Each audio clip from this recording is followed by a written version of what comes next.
ಅವನಿಂದ ನಮಗೇನಾಗಿದೆ ಎಂಬ ಯೋಚನೆಯನ್ನು ನಾವು ಮಾಡ್ತೇವೆ.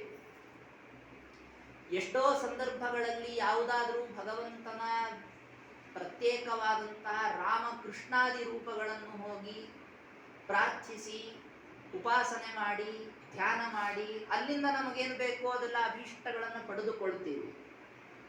ಆ ಅಭೀಷ್ಟವನ್ನು ಪಡೆದದ್ದರಿಂದ ಕೃತಜ್ಞತೆಯ ರೂಪದಲ್ಲಿ ಹೋಗಿ ನಾವೇನಾದರೂ ಸೇವೆಯನ್ನು ಮಾಡ್ತೀವಿ, ಭಗವಂತನಿಗೆ ಅಭಿಷೇಕಾದಿಗಳನ್ನು ಮಾಡ್ತೀವಿ, ಅರ್ಚನೆಯನ್ನು ಮಾಡ್ತೀವಿ. ಆದರೆ ಬಿಂಬರೂಪದ ಬಗ್ಗೆ ವಿಚಾರ ಬಂದಾಗ ಇರಬಹುದು ಅಂತ ಹೇಳಿ ಬಿಟ್ಟು ಬಿಡ್ತೀವಿ ಅದನ್ನು.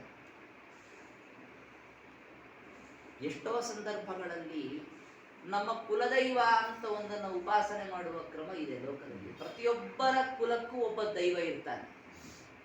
ಕುಲದೇವತೆಯ ಪೂಜೆಯನ್ನು ಮಾಡೋದು ಯಾಕೆ?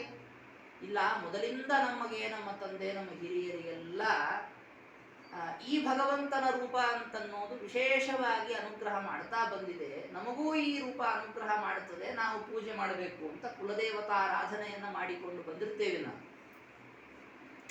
ಇಷ್ಟು ಯೋಚನೆ ಮಾಡುವವರು ಬಿಂಬರೂಪದ ಬಗ್ಗೆ ಯಾಕೆ ಮರೆತು ಕೂತಿದ್ದಾರೆ? ಬಿಂಬರೂಪ ಅಂತನ್ನುವಂಥದ್ದು ಎಷ್ಟು ಪರಮಾತ್ಮನ ರೂಪದ ಅನುಗ್ರಹ ನಮ್ಮ ಸ್ವರೂಪಕ್ಕೆ ಎಷ್ಟಿದೆ ಅಂತನ್ನುವುದನ್ನು ಯಾಕೆ ಯೋಚನೆ ಮಾಡೋದಿಲ್ಲ? ಒಂದು ಪಕ್ಷ ಈ ಬಿಂಬರೂಪಿಯಾದ ಭಗವಂತ ನಮ್ಮ ಜೀವಸ್ವರೂಪದ ಒಳಗಿದ್ದವನು ಏನಾದರೂ ಜೀವಸ್ವರೂಪದಿಂದ ಹೊರಗೆ ಬಂದ್ಬಿಟ್ಟ ಅಂತಾಗಿದ್ರೆ ಏನಾಗ್ತಿತ್ತು ಅನ್ನೋದನ್ನು ನಾವು ಯೋಚನೆ ಮಾಡಬೇಕು. ಜೀವಸ್ವರೂಪವೇ ನಾಶವಾಗಿ ಹೋಗ್ತಾ ಇತ್ತು. ಈ ಜೀವನ ಸ್ವರೂಪದ ಸ್ಥಿತಿ ಅಂತನ್ನುವುದು ಆ ಭಗವಂತನ ಬಿಂಬರೂಪದ ಅಧೀನವಾಗಿದೆ. ನಾನಿದ್ದೇನೆ ಅಂತಾಗುವಂಥದ್ದು ಭಗವಂತನಿಗೆ ಅಧೀನ. ನಮಗನ್ಸೋದೇನು? ನಮ್ಮ ಸ್ವರೂಪ ಅನಾದಿ. ನಿಮಗೆ ಯಾರು ಹೇಳಿದರು? ಕೃಷ್ಣ ಹೇಳಿದರೆ. ನಮಗೆ ಯಾವುದಕ್ಕೆ ಬೇಕೋ ಅದಕ್ಕೆ ಕೃಷ್ಣನ ಮಾತು. ಜೀವಸ್ವರೂಪ ಅನಾದಿಯಾಗಿದೆ. ಯಾಕೆ? ಜೀವಸ್ವರೂಪ ಅನಾದಿ ಅಂತ ಭಗವಂತ ಹೇಳಿದ್ದಾನೆ. ಯಾಕೆ ಅನಾದಿ ಅಂತ ಹೇಳಿದ ಆ ವಿಚಾರ ಬಿಟ್ಬಿಡ್ತೇವೆ ನಾವು. ಜೀವಸ್ವರೂಪ ಅನಾದಿ ಅಂತ ಹೇಳುವುದಕ್ಕೆ ಕಾರಣ ಏನು ಗೊತ್ತಾ? ಅದರೊಳಗಿರುವ ಭಗವಂತ ಅನಾದಿ. ಯಾವುದೇ ತರಹದ ನಾಶ ಭಗವಂತನಿಗಿಲ್ಲ, ಅದಕ್ಕಾಗಿ ನಮಗೆ ನಾಶ ಇಲ್ಲ. ಅವನಿಚ್ಛೆ ಪಟ್ಟಿದ್ದಾನೆ ಈ ಸ್ವರೂಪಕ್ಕೆ ನಾಶವಾಗುವುದು ಬೇಡ. ಭಾಗವತದಲ್ಲಿ ಒಂದು ಮಾತು ಹೇಳ್ತಾರೆ, ದ್ರವ್ಯಂ ಕರ್ಮ ಚ ಕಾಲಶ್ಚ ಸ್ವಭಾವೋ ಜೀವ ಏವ ಚ ಯದನುಗ್ರಹ ತಸ್ಸಂತಿ ನ ಸಂತಿ ಯದುಪೇಕ್ಷಯ. ಪರಮಾತ್ಮನು ಇಚ್ಛೆ ಪಟ್ಟರೆ ಈ ಜೀವ ಸ್ವರೂಪ ಇರುತ್ತದೆ, ಇಲ್ಲ ಅಂದ್ರೆ ಇರೋದಿಲ್ಲ. ಪರಮಾತ್ಮನ ಉಪೇಕ್ಷೆ, ಇದು ಇರಬೇಕು ಅಂತೇನಿಲ್ಲ ಅಂತ ಅವನಂದುಕೊಂಡ ಆದ್ರೆ ಈ ಸ್ವರೂಪ ಜೀವ ಸ್ವರೂಪವೇ ಇರೋದಿಲ್ಲ. ನೋಡಿ, ನಮ್ಮ ಈ ಜೀವಸ್ವರೂಪ ಅಂತನ್ನೋದೊಂದೇ ಅಲ್ಲ, ಈ ಜೀವಸ್ವರೂಪಕ್ಕೆ ಅಂತ ಸಂಬಂಧಪಟ್ಟಿರುವಂತಹ ಸಂಪತ್ತು ಸಾಕಷ್ಟಿದೆ. ಯಾವುದೇ ವಿಧವಾದಂತಹ ಒಬ್ಬ ವ್ಯಕ್ತಿ ಒಂದು ಶರೀರ ಇದ್ದವನು ಅಂತ ತಗೊಂಡ್ರೆ ಆ ಜೀವನಿಗೊಂದಿಷ್ಟು ಸಂಪತ್ತು ಅಂತಿರುತ್ತೆ. ಅವನ ದುಡ್ಡು, ಅವನ ಸ್ಥಿರ ಆಸ್ತಿ, ಚರ ಆಸ್ತಿ, ಪ್ರತಿಯೊಬ್ಬ ವ್ಯಕ್ತಿಗೂ ಕೂಡ ಅವರವ್ರದ್ದೇ ಆದಂತಹ ಒಂದು ಮಿತಿಗಳಲ್ಲಿ ಅದನ್ನು ನಾವು ನೋಡ್ತೀವಿ.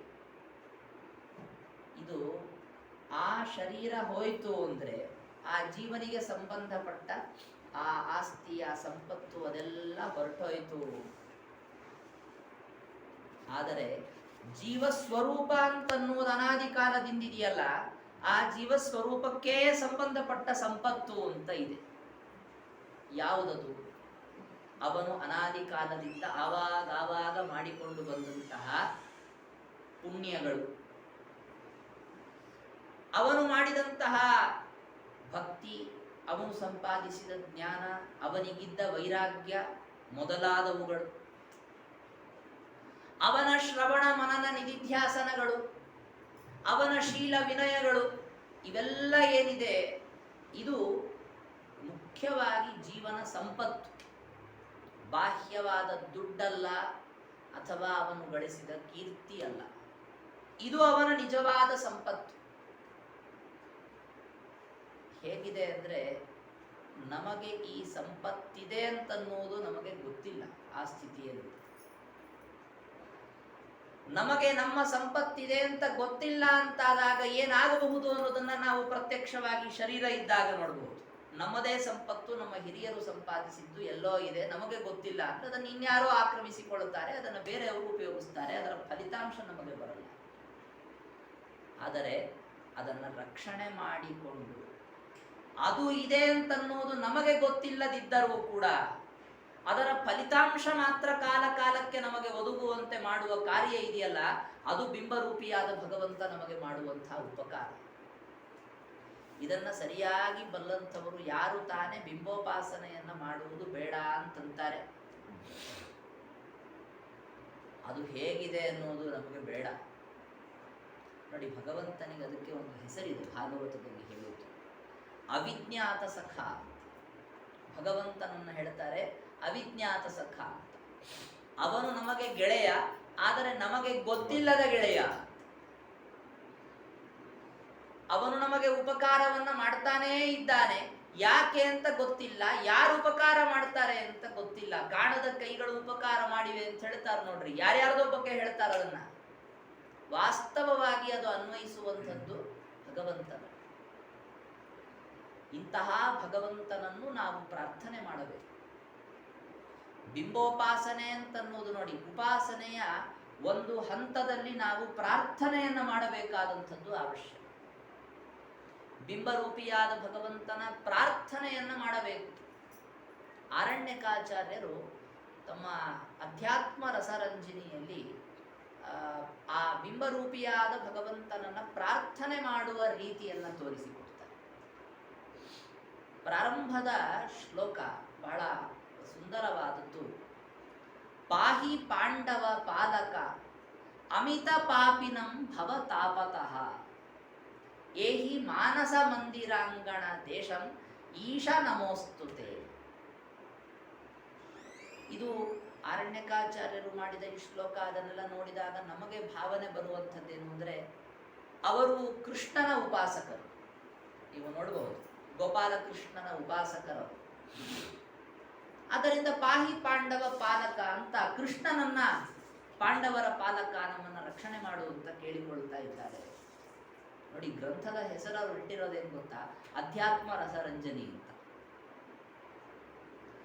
ಅವರ ಆ ಅಧ್ಯಾತ್ಮ ರಸರಂಜನಿ ಎಂಬ ಗ್ರಂಥ, ಅದರ ಹೆಸರು, ಅವರು ಅದನ್ನು ಶುರು ಮಾಡಿದ ರೀತಿ, ಅದನ್ನೆಲ್ಲ ನೋಡಿದಾಗ ನಮಗೆ ಅದರ ಆಳ ಗೊತ್ತಾದರೆ ಗೊತ್ತಾಗಬಹುದು. ನೋಡಿ, ಮಹಾಭಾರತ ಅಂತನ್ನೋದು ನಿಮಗೆ ಮೇಲ್ನೋಟಕ್ಕೆ ನೋಡಿದರೆ ಯಾರ ಕಥೆ? ಕೃಷ್ಣ ಪಾಂಡವರ ಕಥೆ. ಆದರೆ ಆಚಾರ್ಯರು ಮಹಾಭಾರತ ತಾತ್ಪರ್ಯ ನಿರ್ಣಯದಲ್ಲಿ ಹೇಳ್ತಾರೆ, ಏವಂ ಅಧ್ಯಾತ್ಮನಿಷ್ಠಂ ಹಿ ಭಾರತಂ ಪರಿಚಕ್ಷತೆ. ಮಹಾಭಾರತವೆಂಬುದು ಸಮಗ್ರವಾಗಿ ಅಧ್ಯಾತ್ಮನಿಷ್ಠವಾಗಿದೆ. ಮೇಲೆ ಕೃಷ್ಣನ ಕಥೆ, ಮೇಲೆ ಪಾಂಡವರ ಕಥೆ, ಒಳಗೆ ಬಿಂಬರೂಪಿಯಾದ ಭಗವಂತ ಮತ್ತು ಅವನು ಜೀವರಿಗೆ ಮಾಡುವ ಅನುಗ್ರಹದ ಕಥೆ. ಬಿಂಬೋಪಾಸನೆಯನ್ನ ಮಾಡುವವರಿಗೆ ಒಂದು ಸಾಕ್ಷ್ಯ ಚಿತ್ರವನ್ನ ತೋರಿಸಿ, ನೋಡಿ ನಿಮ್ಮ ಜೀವನ ಹೀಗೆ ನಡೆದುಕೊಂಡು ಹೋಗುತ್ತೆ ಅಂತ ತೋರಿಸಿಕೊಡುವ ಕಥೆ ಮಹಾಭಾರತ. ಏನಿದು ಅಧ್ಯಾತ್ಮನಿಷ್ಠವಾಗಿದೆ ಭಾರತ ಅಂದ್ರೆ ಏನು? ಅಧ್ಯಾತ್ಮ ಅಂದ್ರೆ ಏನು? ನಾವೆಲ್ಲ ಹೇಳ್ತೀವಿ ಆಧ್ಯಾತ್ಮಿಕ ಚಿಂತನೆ ಮಾಡಬೇಕು, ಆಧ್ಯಾತ್ಮಿಕ ಚಿಂತನೆ ಮಾಡಬೇಕು. ಏನು ಆಧ್ಯಾತ್ಮಿಕ ಚಿಂತನೆ? ನೋಡಿ, ಅಧ್ಯಾತ್ಮ ಅಂದ್ರೆ ಏನು ಗೊತ್ತಾ? ಆತ್ಮ ಅಂದ್ರೆ ಜೀವ, ಆತ್ಮನಲ್ಲಿ ಇರುವಂಥದ್ದು ಅಧ್ಯಾತ್ಮ. ಆತ್ಮ ಅಂದ್ರೆ ಜೀವನ ಒಳಗಿರುವಂಥದ್ದು ಯಾವುದು? ಭಗವಂತನ ಸ್ವರೂಪ, ಅದೇ ಅಧ್ಯಾತ್ಮ. ಅಧ್ಯಾತ್ಮ ಚಿಂತನೆಯನ್ನ ಮಾಡಬೇಕು ಅಂದ್ರೆ ಜೀವನ ಒಳಗಿರುವ ಭಗವಂತನ ರೂಪದ ಚಿಂತನೆಯನ್ನ ಮಾಡಬೇಕು ಅಂತ ಅರ್ಥ. ಇದಕ್ಕೆ ಗ್ರಂಥಕ್ಕೆ ಅಧ್ಯಾತ್ಮ ರಸರಂಜಿನಿ ಅಂತ ಹೆಸರಿಟ್ಟಿದ್ದೆ. ಯಾಕೆ ಗೊತ್ತಾ? ಅಧ್ಯಾತ್ಮ ರಸಗಳು ಅಂತ ಕೆಲವೊಂದಿದೆ. ಅಧ್ಯಾತ್ಮ ರಸಗಳು ಅಂದ್ರೇನು? ಜೀವನ ಒಳಗಿದ್ದ ರಸಗಳು. ಭಕ್ತಿ ರಸ, ವೈರಾಗ್ಯ ರಸ, ಇವೆಲ್ಲ ರಸಗಳನ್ನ ರಂಜನ ಮಾಡಿಕೊಡುವಂಥದ್ದು, ಅದಕ್ಕೆ ಮೆರುಗು ನೀಡುವಂತಹ ಗ್ರಂಥ ಇದು. ಇದನ್ನ ಓದಿದವರಿಗೆ ಗೊತ್ತಾಗುತ್ತೆ ಜ್ಞಾನವನ್ನ ಹೇಗೆ ಪಡಿಬೇಕು, ಭಕ್ತಿ ಹೇಗೆ ಮಾಡಬೇಕು. ಇಂತಹ ಭಗವಂತ ಇದ್ದಾನಲ್ಲ, ಆ ಭಗವಂತನೇ ನಮ್ಮ ಅಧ್ಯಾತ್ಮ ರಸ. ನಮ್ಮ ಜೀವಸ್ವರೂಪದೊಳಗಿರುವ ರಸ ಅಂದರೆ ಭಗವಂತ. ಉಪನಿಷತ್ತು ಹೇಳುತ್ತೆ, ರಸೋ ವೈ ಸಹ ರಸಗಹ್ಯೇವಾಯಂ ಲಬ್ಧ್ವಾ ನಂದಿ ಭವತಿ. ಭಗವಂತ ಈ ನಮ್ಮ ದೇಹದೊಳಗೆ ಇರುವ ಜೀವರೊಳಗಿರುವ ಸಾರಭೂತನಾದ ವ್ಯಕ್ತಿ. ರಸ ಅಂತಂದು ಕೂಡಲೇ ಯಾವುದೋ ನಿಂಬೆಹಣ್ಣಿನ ರಸ, ಮಾವಿನ ಹಣ್ಣಿನ ರಸ, ರಸ ಅಂತ ನಮಗೆ ತಲೆಯಲ್ಲಿ ಬರ್ತದೆ. ಆಚಾರ್ಯರು ಹೇಳ್ತಾರೆ, ರಸ ಶಬ್ದದ ಅರ್ಥ ಸಾರ. ಸಾರ ಅಂದ್ರೆ ಉತ್ತಮ ಅಂತ. ಜೀವಸ್ವರೂಪದೊಳಗೆ ಸಾಕಷ್ಟಿದೆ, ಆದರೆ ಅಲ್ಲಿರುವ ಉತ್ತಮವಾದ ವಸ್ತು ಅದೊಂದೇ ಒಂದು ಮಾತ್ರ. ಯಾವುದು? ಭಗವಂತನ ಸ್ವರೂಪ. ಅವನನ್ನು ನಾವು ಸಂತೋಷ ಪಡಿಸಬೇಕು. ಪರಮಾತ್ಮನು ಬಿಂಬರೂಪಿಯಾದವನು ಆಧ್ಯಾತ್ಮಿಕವಾಗಿ ಏನು ಕಾರ್ಯವನ್ನ ಮಾಡ್ತಾನೆ ಅಂತ ನಾವು ಹೇಳ್ತೀವಲ್ಲ, ಅದೆಲ್ಲವೂ ಕೂಡ ಬಾಹ್ಯವಾಗಿ ಕೃಷ್ಣನ ಕಥೆಯಲ್ಲಿ ಹೇಳುವುದಾದರೆ ಪಾಂಡವ ಪಾಲಕ ಅಂತ ಬಿಂಬರೂಪಿಯನ್ನು ಕರಿಬೇಕು ಅಂತಾರೆ ಅರಣ್ಯಕಾಚಾರ್ಯ. ಹೊರಗಡೆಗೆ ಪಾಂಡವರನ್ನು ಪಾಲನ ಮಾಡಿದ ಭಗವಂತ, ಪಾಂಡವರನ್ನು ರಕ್ಷಣೆ ಮಾಡಿದ, ಎಲ್ಲರಿಗೂ ಗೊತ್ತು. ಆದರೆ ಬಿಂಬರೂಪಿಯಾದ ಭಗವಂತ ಪಾಂಡವ ಪಾಲಕ ಅಂತ ಕರೆಸಿಕೊಳ್ತಾನೆ. ಯಾಕೆ ಗೊತ್ತಾ? ಪಾಂಡವ ಎಂಬ ಶಬ್ದದ ಅರ್ಥವೇ ಏನು? ಆಚಾರ್ಯರು ಹೇಳ್ತಾರೆ, ಪಾಂಡವ ಅಂದ್ರೆ ಅವರು ಪ್ರತಿನಿಧಿಸುವ ಗುಣಗಳನ್ನು ತೆಗೆದುಕೊಳ್ಳಬೇಕು. ಧರ್ಮ ಭಕ್ತ್ಯಾದಿ ದಶಕಃ ಶ್ರುತಾದಿ ಶೀಲ ವೈನಯೌ ಸಬ್ರಹ್ಮಕಾಸ್ತುತೆ ಯತ್ರ. ನೋಡಿ, ಇಲ್ಲಿ ಹೇಳುವಂತಹ ಮಹಾಭಾರತದ ಪಾತ್ರಗಳಿದೆಯಲ್ಲ, ಯುಧಿಷ್ಠಿರ ಅಂದ್ರೆ ಅದೊಂದು ಧರ್ಮದ ಪ್ರತೀಕ. ಮತ್ತೆ ಭಕ್ತಿ, ಜ್ಞಾನ, ವೈರಾಗ್ಯಾದಿ 10 ಗುಣಗಳು ಜೀವನದ್ದೇನಿದೆ ಅದನ್ನು ಭೀಮಸೇನ ಪ್ರತಿನಿಧಿಸ್ತಾನೆ.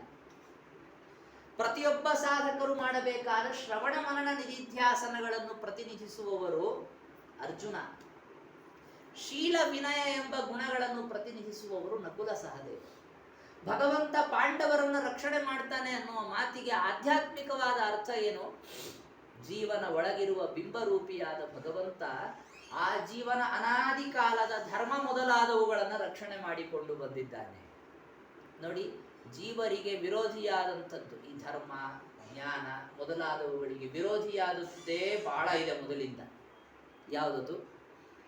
ಪಾಂಡವರ ಕಥೆಗೆ ಹೋಗ್ಬೇಕು ನೀವು. ಪಾಂಡವರಿಗೆ ಯಾರು ವಿರೋಧಿಗಳಿದ್ರು? ದುರ್ಯೋಧನ, ದುಶ್ಯಾಸನಾದಿಗಳು ವಿರೋಧಿಗಳಾಗಿದ್ರು. ಇಲ್ಲೂ ಹಾಗೆ. ದುರ್ಯೋಧನ ಯಾವುದನ್ನು ಪ್ರತಿನಿಧಿಸ್ತಾನೆ? ಆಚಾರ್ಯರು ಹೇಳಿದ್ರು, ದುರ್ಯೋಧನ ಅಜ್ಞಾನವನ್ನು ಪ್ರತಿನಿಧಿಸ್ತಾನೆ. ದುಶಾಸನ ಅಂತನೋನು ವಿಪರೀತ ಜ್ಞಾನವನ್ನು ಪ್ರತಿನಿಧಿಸ್ತಾನೆ.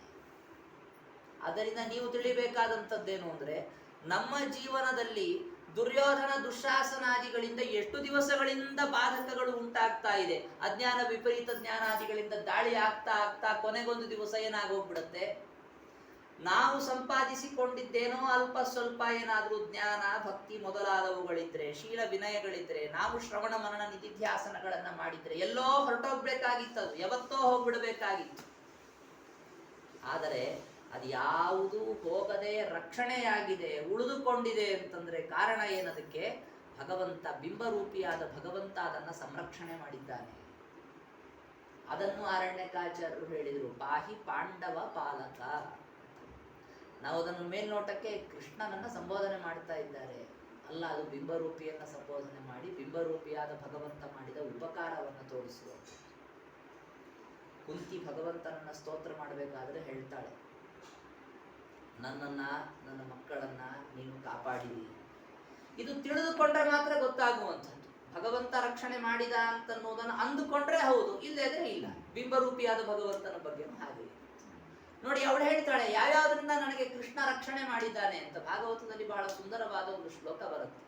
ವಿಷಾತ್ ಮಹಾಗ್ನೇಃ ಪುರುಷಾದಂಶನಾತ್ ಅಸತ್ಸಭಾಯಾಃ ವನವಾಸ ಕೃಚ್ಛ್ರತಃ ಮೃಧೇ ಮೃಧೇನೇಕ ಮಹಾರಥಾಸ್ತ್ರತಃ ದ್ರೌಣ್ಯಸ್ತ್ರತಶ್ಚಾಸ್ಮ ಹರೇಭಿರಕ್ಷಿತಾಃ.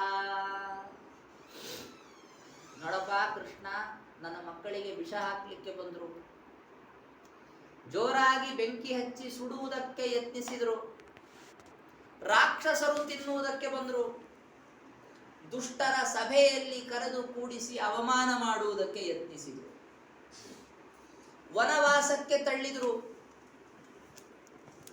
ಮಹಾಭಾರತ ಯುದ್ಧ ಬಂದರೆ ಯುದ್ಧದಲ್ಲಿ ದೊಡ್ಡ ದೊಡ್ಡ ಮಹಾರಥಿಗಳು ಅಸ್ತ್ರವನ್ನ ಹಾಕಿದೆ. ಆದರೆ ಇದು ಯಾವುದು ಬಂದಾಗಲೂ ಕೂಡ ನನ್ನ ಮಕ್ಕಳಿಗೆ ಏನೂ ಆಗಲಿ, ಬೇರೆಯವ್ರಿಗೆಲ್ಲ ಏನೇನೆಲ್ಲ ಆಯ್ತು. ಪಾಂಡವರ ಪಕ್ಷದಲ್ಲಿದ್ದವರು ಬೇರೆಯವರೆಲ್ಲ ಸತ್ರು, ಪಾಂಡವರು ಮಾತ್ರ ಉಳಿದ್ರು. ಎಲ್ಲಿ ತನಕ? ಸೈನಿಕರು ಸತ್ರು, ಅವರ ಸೇನಾಪತಿಗಳು ಹೋದ್ರು, ಅವ್ರ ಮಕ್ಕಳೇ ಹೋದ್ರು, ಆದ್ರೆ ಪಾಂಡವರು ಮಾತ್ರ ಉಳ್ಕೊಂಡು. ಇಂಥ ಕಥೆ ಏನು ಎತ್ತಿ ಹೇಳೋದಿರುತ್ತೆ ಅಂತ ನಿಮ್ಗೆ ಅನ್ಸುತ್ತೆ? ಜೀವನ ಕಥೆ ಇದು. ಒಬ್ಬ ಜೀವ ಅಂತಿದ್ದಾನೆ ಅಂದ್ರೆ ಅವನಿಗೂ ಒಂದು ಸೈನ್ಯ ಇದೆ, ದೊಡ್ಡ ಸೈನ್ಯ ಇದೆ.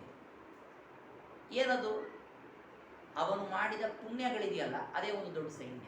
ಅದು ಪಾಂಡವರ ಸೈನ್ಯ. ಪರಮಾತ್ಮ ಏನ್ ಮಾಡ್ತಾನೆ? ಯಾವುದನ್ನು ಉಳಿಸ್ಬೇಕಿದೆ? ಜೀವ ಮಾಡಿದಂತಹ ಧರ್ಮವನ್ನ, ಅವನ ಭಕ್ತಿ ವೈರಾಗ್ಯಾದಿಗಳನ್ನ, ಅವನ ಶೀಲ ವಿನಯಗಳನ್ನ ಉಳಿಸಬೇಕು. ಅದಕ್ಕಾಗಿ ಬೇಕಾದಷ್ಟು ಪುಣ್ಯಗಳನ್ನ ಬಲಿ ಕೊಟ್ಟರು ಚಿಂತೆ ಇಲ್ಲ. ಪುಣ್ಯವನ್ನ ಅದರಲ್ಲಿ ವಿನಿಯೋಗ ಮಾಡ್ತಾನೆ. ಭಗವಂತನಿಗೆ ಪುಣ್ಯ ಅಂತ ಹೆಸರು ಬರೋದಕ್ಕೆ ಕಾರಣ, ನಾವು ಸಂಪಾದಿಸಿದಂತಹ ಪುಣ್ಯಗಳೇನಿದೆ ಅದನ್ನೆಲ್ಲ ಪರಮಾತ್ಮ ನಮ್ಮ ಭಕ್ತಿ ಧರ್ಮ ಮೊದಲಾದವುಗಳನ್ನು ರಕ್ಷಣೆ ಮಾಡುವುದಕ್ಕಾಗಿ ಇಂಥ ವಿನಿಯೋಗ ಮಾಡ್ತಾರೆ. ನಮ್ಮ ಇಂದ್ರಿಯಗಳಿವೆ, ಎಷ್ಟೋ ಸಂದರ್ಭಗಳಿಗೆ ಇಂದ್ರಿಯಗಳನ್ನು ಕೂಡ ನಿಗ್ರಹ ಮಾಡುವ ಒಂದು ಪ್ರವೃತ್ತಿಯನ್ನು ಭಗವಂತ ನಮ್ಮಲ್ಲಿ ಹುಟ್ಟಿಸ್ತಾನೆ. ಇಂದ್ರಿಯಗಳನ್ನು ನಿಗ್ರಹ ಮಾಡೋದು ಅಂದ್ರೆ ಸುಲಭ ಅಲ್ಲ. ಇಂದ್ರಿಯಗಳನ್ನು ಪೀಡಿಸುವುದು ಅಂತ. ಇಂದ್ರಿಯಗಳನ್ನು ಪೀಡಿಸಿದಾಗ ಅದು ನಮಗೆ ತೊಂದರೆ ಆದಾಗ ಅನಿಸ್ತಾ ಇರ್ತದೆ. ಇಂದ್ರಿಯಗಳನ್ನು ಪೀಡಿಸೋದು ಅಂದ್ರೆ ಏನು ಅನ್ಕೊಂಡಿದ್ದೀರಿ? ಮಹಾಭಾರತ ಯುದ್ಧದ ಕತೆಗೆ ಹೋಗ್ಬೇಕು ನಾವು. ಅಲ್ಲಿ ದ್ರೋಣಾಚಾರ್ಯರು, ಭೀಷ್ಮರು, ಧೃಷ್ಟದ್ಯುಮ್ನ, ಪಾಂಡವರು ಮತ್ತು ಕೌರವರ ಪಕ್ಷಗಳಲ್ಲಿ ಇರುವಂತಹ ಅನೇಕ ಪ್ರಮುಖ ವ್ಯಕ್ತಿಗಳಿದ್ದಾರಲ್ಲ, ಇವರನ್ನೆಲ್ಲ ಪೀಡಿಸುವುದು ಅಂದ್ರೆ ನಮ್ಮ ಇಂದ್ರಿಯವನ್ನು ಪೀಡಿಸುವುದು ಅಂತ ಅರ್ಥ. ಅವರೆಲ್ಲ ಅದನ್ನು ಪ್ರತಿನಿಧಿಸುವ ವ್ಯಕ್ತಿಗಳು. ಇವರನ್ನೆಲ್ಲ ಪೀಡಿಸಿಯೇ ಈ ಪಾಂಡವರು ಉಳಿಕೊಳ್ಳೋದು. ಅವರುಗಳನ್ನ ಪೀಡಿಸುವ ಅಗತ್ಯ ಏನಿತ್ತು? ಅವರನ್ನು ಪೀಡಿಸದೇ ಇದ್ದರೆ ದುರ್ಯೋಧನ ದುಶ್ಯಾಸನರನ್ನ ನಾಶ ಮಾಡಕ್ಕಾಗಲ್ಲ. ಇಂದ್ರಿಯ ನಿಗ್ರಹವನ್ನ ಮಾಡಿ ಅಲ್ಲಿ ನೀವು ಪೀಡೆಯನ್ನು ಮಾಡದೇ ಇದ್ದರೆ ನಿಮ್ಮ ಈ ಅಜ್ಞಾನ ವಿಪರೀತ ಜ್ಞಾನಗಳನ್ನು ಹೋಗಲಾಡಿಸ್ಲಿಕ್ಕಾಗಲ್ಲ. ನೋಡಿ, ನಿಮ್ಮ ಜೀವ ಸ್ವರೂಪಕ್ಕೆ ಯಾವುದನ್ನು ಉಳಿಸಿಕೊಳ್ಳಬೇಕು ನೀವೇ ಯೋಚನೆ ಮಾಡಿ. ದೊಡ್ಡ ದೊಡ್ಡ ಅಸ್ತ್ರಗಳನ್ನ ಬಿಡ್ತಾರೆ ಇವುಗಳಲ್ಲಿ. ನಮ್ಮ ಇಂದ್ರಿಯಗಳು ಅಂತ ಆಗಿದ್ದಂಥವು ನೋಡಿ, ನೀವೇ ಹೇಳ್ತಾ ಇದ್ದಾರೆ ನಿಮ್ಮ ಇಂದ್ರಿಯಗಳು, ನಮ್ಮ ಇಂದ್ರಿಯಗಳು. ನಮ್ಮ ಇಂದ್ರಿಯಗಳು ಅಂದ್ರೆ ನಮ್ಗೆ ಬಹಳ ಅಭಿಮಾನ ಇದೆ. ನಮ್ಮ ಇಂದ್ರಿಯಗಳು ಅಂತ, ನನ್ನ ಕಣ್ಣು, ನನ್ನ ಕಿವಿ ಅಂತ. ಏನು ಪಾಂಡವರಿಗಿರಲಿಲ್ಲ ಏನು ಅಭಿಮಾನ? ನಮ್ಮ ಧರ್ಮ, ನಮ್ಮ ಭಕ್ತಿಯಾದಿಗಳು, ನಮ್ಮ ಶ್ರವಣ ಮನನಾದಿಗಳಾಗೋದಕ್ಕೆ ಇಂದ್ರಿಯಗಳು ಬೇಕೇ ಬೇಕು. ಪಾಂಡವರು ಹುಟ್ಟಿದ್ದು ಬೆಳೆದದ್ದೆಲ್ಲ ದ್ರೋಣಾಚಾರ್ಯರು ಭೀಷ್ಮಾಚಾರ್ಯರ ಆಶ್ರಯದಲ್ಲಿಯೇ. ಆದರೆ ಅವರು ಬೆಳೆದ ಮೇಲೆ ಅದೇ ಇಂದ್ರಿಯಗಳಂತೆ ಇದ್ದ ದ್ರೋಣ ಭೀಷ್ಮ ಮೊದಲಾದವರು ದುರ್ಯೋಧನಾದಿಗಳನ್ನ ಸಾಕುವ ಪರಿಸ್ಥಿತಿ ಬಂದಾಗ ಅವರನ್ನು ಹೊಡೆದು ದುರ್ಯೋಧನಾದಿಗಳನ್ನು ಹೊಡಿಬೇಕಾಯ್ತು. ನಾವು ಶ್ರವಣ ಮಾಡಬೇಕಾದ್ರೆ ಇಂದ್ರಿಯ ಬೇಕು, ಮನನ ಮಾಡಬೇಕಾದ್ರೆ ಇಂದ್ರಿಯ ಬೇಕು, ನಾವು ಧ್ಯಾನ ಮಾಡಬೇಕು ಅಂದ್ರೂ ಇಂದ್ರಿಯ ಬೇಕು. ಅದರಲ್ಲೂ ಮನಸ್ಸಿನ ತನಕ ಹೋಗ್ಬಿಟ್ರೆ, ಮನಸ್ಸು ಅಂದ್ರೆ ರುದ್ರದೇವರಿಂದ ಅಭಿಮನ್ಯಮಾನವಾದಂಥದ್ದು. ಅಶ್ವತ್ಥಾಮಾಚಾರ್ಯರ ಪರ್ಯಂತ ಹೋದ್ರು ಏನು ಆಶ್ಚರ್ಯ. ಇವರು ಯಾರನ್ನೂ ಕೂಡ ನೀವು ನಿಗ್ರಹಿಸಲಿಲ್ಲ ಅಂತಾಗಿಬಿಟ್ರೆ ಈ ಅಜ್ಞಾನ ವಿಪರೀತ ಜ್ಞಾನಾದಿಗಳನ್ನು ನಿಗ್ರಹಿಸೋದು ಬಹಳ ಕಷ್ಟವಾಗೋಗುತ್ತೆ. ಪರಮಾತ್ಮ ಏನು ಮಾಡಿದ? ಅವರುಗಳು ಬಿಡುವ ಅಸ್ತ್ರಗಳಿದೆಯಲ್ಲ, ನಮ್ಮ ಇಂದ್ರಿಯಗಳು ನಮಗೆ ಉಪಕಾರ ಮಾಡಿತ್ತು ಅಂತನ್ನೋದು ಒಂದು ಹಂತದಲ್ಲಾದ್ರೆ ನಮ್ಮ ಮೇಲೆ ಅಸ್ತ್ರಗಳನ್ನು ಬಿಡುತ್ತಾರೆ. ನಮ್ಮ ಇಂದ್ರಿಯಗಳ ಆಕರ್ಷಣೆ ಅನ್ನೋದು ಎಷ್ಟು ಅದ್ಭುತವಾಗಿದೆ ಅಂತಂದ್ರೆ, ಒಂದು ಚೂರು ನಾವು ಸಡಿಲ ಬಿಟ್ಟರೆ ನಮ್ಮನ್ನು ಎಲ್ಲಿಗೋ ಕರ್ಕೊಂಡು ಹೋಗ್ಬಿಡ್ತಾರೆ. ಕೊನೆ ನಾವು ಎಲ್ಲಿದ್ವಿ ಅಂತ ಕೇಳುವ ಪ್ರಶ್ನೆ ಬರುತ್ತೆ. ಅಷ್ಟರ ಮಟ್ಟಿಗೆ ನಮ್ಮನ್ನ ನಾವು ಪೀಡಿಸಿಕೊಡುವುದು ಅಂತನ್ನೋದು ಬಹಳ ಸಿದ್ಧವಾದ ವಿಷಯ. ಭಾಗವತದಲ್ಲಿ ಒಂದು ಮಾತು ಬರುತ್ತೆ, ಪ್ರಹ್ಲಾದರಾಜರು ಹೇಳುವ ಮಾತು. ಅವರೇ ಹಾಗೆ ಹೇಳಿದ್ಮೇಲೆ ನಾವಿನ್ನೇನು ಯೋಚನೆ ಮಾಡಬೇಕು? ಜಿಹ್ವೈಕತೋಚ್ಯುತ ವಿಕರ್ಷತಿ ಮಾ ವಿತೃಪ್ತ ಶಿಷ್ಣೋನ್ಯತಸ್ತ್ವಗುದರಂ ಶ್ರವಣಂ ಕುತಶ್ಚಿತ್ ಘ್ರಾಣೋನ್ಯತಶ್ಚಪಲದೃಕ್ವಚ ಕರ್ಮ ಶಕ್ತಿ ಬಹ್ವ್ಯ ಸಪತ್ನ್ಯ ಇಹ ಗೇಹ ಪತಿಮ್ಲುನಂತಿ. ಮನೆ ಯಜಮಾನ ಇದ್ದ ಹಾಗೆ ನಾವೇ ಕೂತ್ಕೊಂಡಿದ್ದೀವಿ, ನಮ್ಮನೆ ಯಜಮಾನ ಅನ್ಕೊಂಡ್ಬಿಟ್ಟಿದ್ದೀವಿ. ನಮ್ಮ ಮನೆ ಬೇರೆ ಯಾವುದಲ್ಲ, ಬಾಹ್ಯವಾದ ಮನೆ ಅಲ್ಲ, ನಮ್ಮ ದೇಹವೇ ಮನೆ. ಈ ಮನೆಯಲ್ಲಿ ಯಜಮಾನನಾಗಿ ಕೂತ್ಕೊಂಡ್ಬಿಟ್ಟಿದ್ದೀನಿ ನಾನು. ನನಗೆ ಸುತ್ತ ಇವೆಲ್ಲ ಇಂದ್ರಿಯಗಳೆಲ್ಲ ಹೆಂಡತಿಯರಿದ್ದಂತೆ. ಒಬ್ಬರನ್ನ ಕಂಡ್ರೆ ಇನ್ನೊಬ್ರಿಗಾಗಲ್ಲ. ಈ ಸವತಿಯರಿಗೆ ಒಂದಿಂದ್ರಿಯ ಆ ಕಡೆ ಎಳೆದ್ರೆ ಅವಳು ಆ ಕಡೆ ಕರೀತಾ ಇದ್ದಾಳೆ ಅಂದ್ರೆ ಈ ಕಡೆ ಕರಿಬೇಕು ಅಂತ ಯೋಚನೆ ಮಾಡುವುದು ಮತ್ತೊಂದು ಹೆಂಡತಿ ಇಂದ್ರಿಯ. ಇಂಥ ಇಂದ್ರಿಯಗಳ ನಡುವೆ ಒದ್ದಾಡಿ ನಾನು ಒದ್ದಾಡಿ ಹಿಂಸೆ ಪಟ್ಟು ನನ್ನ ಸಂಪತ್ತನ್ನೆಲ್ಲ ಕಳೆದುಕೊಳ್ತಾ ಇದ್ದೇನೆ ಅಂತಂದ್ರು ಪ್ರಹ್ಲಾದರಾಜ. ಆ ಸ್ಥಿತಿಯಲ್ಲಿ ಇಷ್ಟೆಲ್ಲ ಇದ್ದಾಗಲೂ ಕೂಡ ರಕ್ಷಣಾ ಮಾಡಿದ್ನಲ್ಲ ಭಗವಂತ. ದೇವರೇನ್ ಮಾಡದ?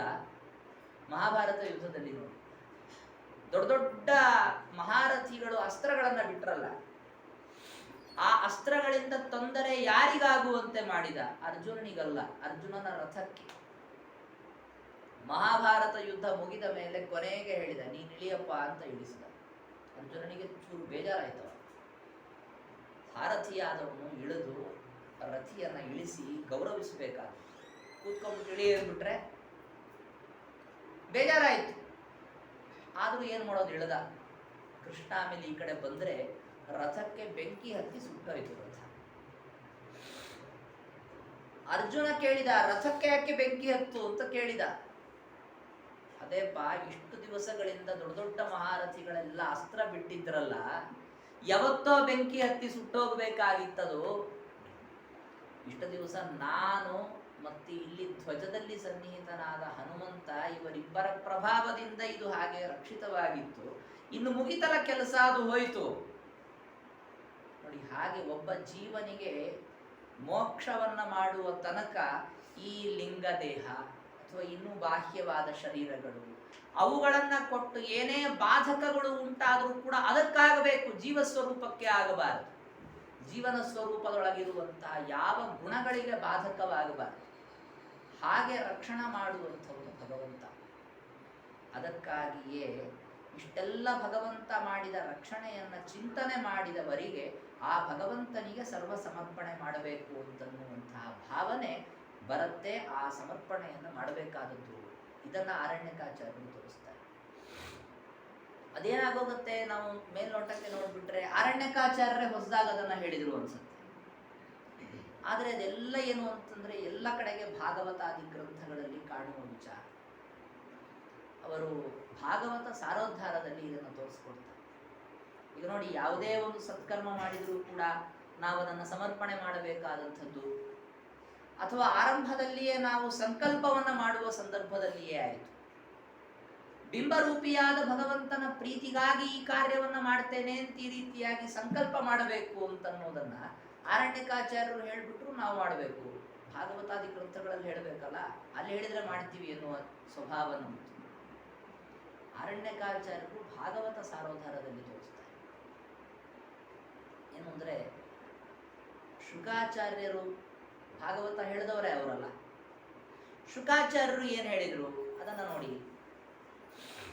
ಶುಕಾಚಾರ್ಯರು ತಾವು ಭಾಗವತ ಪ್ರವಚನದಂತಹ ಒಂದು ಬಹಳ ದೊಡ್ಡ ಕಾರ್ಯವನ್ನ ಮಾಡುವ ಸಂದರ್ಭದಲ್ಲಿ ಯಾರನ್ನ ಸ್ಮರಿಸಿ ಯಾರಿಗೆ ನಮಸ್ಕಾರವನ್ನು ಮಾಡಿ ಆರಂಭ ಮಾಡಿದರು, ಅವರ ಮಂಗಲಾಚರಣ ಶ್ಲೋಕವನ್ನ ಎತ್ತಿ ತೋರಿಸ್ತಾರೆ. ಭಾಗವತ ಸಾರೋದ್ಧಾರದಲ್ಲಿ ಮೊದಲನೇ ಶ್ಲೋಕ, ನಮಃ ಪರಸ್ಮೈ ಪುರುಷಾಯ ಭೂಯಸೆ ಸದುದ್ಭವ ಸ್ಥಾನ ನಿರೋಧ ಲೀಲಯ ಗೃಹೀತ ಶಕ್ತಿ ತ್ರಿತಯಾಯ ದೇಹಿನಾಂ ಅಂತರ್ಧ್ರುವಾಯ ಅನುಪಲಭ್ಯ ವರ್ತಮಾನ. ಎಲ್ಲ ಶ್ಲೋಕಗಳಿಗೆ ಮೇಲ್ಮೇಲೆ ವ್ಯಾಖ್ಯಾನ ಮಾಡಿಕೊಂಡು ಹೋದ್ರೆ ಇದರೊಳಗೆ ಎಲ್ಲೂ ಬಿಂಬರೂಪ ಅಂತ ಶಬ್ದ ಬಂದೇ ಇಲ್ಲ. ಆರಣ್ಯಕಾಚಾರ್ಯರು ತೋರಿಸಿದ್ರು, ಎಲ್ಲ ದೇಹಿಗಳ ಅಂತರ್ಧ್ರುವ ಅಂತ ಭಗವಂತನನ್ನ ಕರೆದಿದ್ದಾರೆ. ಪರಮಾತ್ಮನು ಅಖಿಲ ದೇಹಿಗಳ ಅಂತರ್ಧ್ರುವ ಅಂದ್ರೇನು? ಅಂತಹ ಒಳಗೆ ಧ್ರುವ ಅಂದ್ರೆ ಶಾಶ್ವತವಾಗಿ ಇದ್ದವರು. ಷೋಡಶಿ ಗ್ರಂಥದಲ್ಲಿ ಆರಣ್ಯಕಾಚಾರ್ಯರು ಭಗವಂತನ ರೂಪಗಳ ಪರಿಚಯವನ್ನ ಮಾಡಿಸಿಕೊಡ್ತಾರೆ. ಭಗವಂತನ ರೂಪಗಳೆರಡು ಅಂತ ತೋರಿಸಿಕೊಡ್ತಾರೆ. ಏನು ಎರಡು ರೂಪಗಳು ಯಾವುದು? ಒಂದು ಭಗವಂತನ ರೂಪ ಜೀವರ ಒಳಗಿರುವಂಥದ್ದು, ಅಂತರ್ಧ್ರುವ ಅಂತ ಕರೆಸಿಕೊಂಡಿರುವಂಥದ್ದು. ಅದು ಎಂದೂ ಹೊರಗೆ ಬರಲ್ಲ. ಈಗ ರಾಮಕೃಷ್ಣಾದಿ ರೂಪಗಳನ್ನು ನಾವು ಕೇಳ್ತೀವಿ, ಅದು ಹೋಗಿ ಮೂಲ ರೂಪದಲ್ಲಿ ಐಕ್ಯ ಹೊಂದಿಬಿಡುತ್ತೆ. ಆದರೆ ಎಂದೂ ತನ್ನ ಕೆಲಸವನ್ನ ಮುಗಿಸೋದೇ ಇಲ್ಲ. ಅನಾದಿ ಕಾಲದಿಂದ ಹೀಗೆ ಇದ್ದೇ ಇದ್ದುಕೊಂಡು ಜೀವರಲ್ಲಿ ಇರುವಂಥದ್ದು ಅಂದರೆ ಬಿಂಬರೂಪ. ಈ ಬ್ರಹ್ಮಾಂಡದ ಸೃಷ್ಟಿಯನ್ನ ಭಗವಂತ ಮಾಡ್ತಾನೆ, ಇದರ ನಿಯಮನವನ್ನ ಮಾಡ್ತಾನೆ. ಎಷ್ಟು ಭಗವಂತನ ರೂಪಗಳನ್ನು ನಾವು ಕೇಳ್ತೀವಿ. ತಾತ್ಪರ್ಯ ನಿರ್ಣಯದಲ್ಲಿ ಆಚಾರ್ಯರು ಹೇಳ್ತಾರೆ, ಏಕಾತ್ಮಕಸ್ಸ ಭಗವಾನ್ ಚತುರಾತ್ಮಕೋಭೂತ್. ಪರಮಾತ್ಮ ಒಂದಿದ್ದ, ಎರಡಾದ, ಮೂರಾದ, ನಾಲ್ಕಾದ, ಐದಾದ, ಹತ್ತಾದ, 15ಆದ, ಹೀಗೆ ಅನಂತ ರೂಪಗಳನ್ನು ತಾಳಿದ.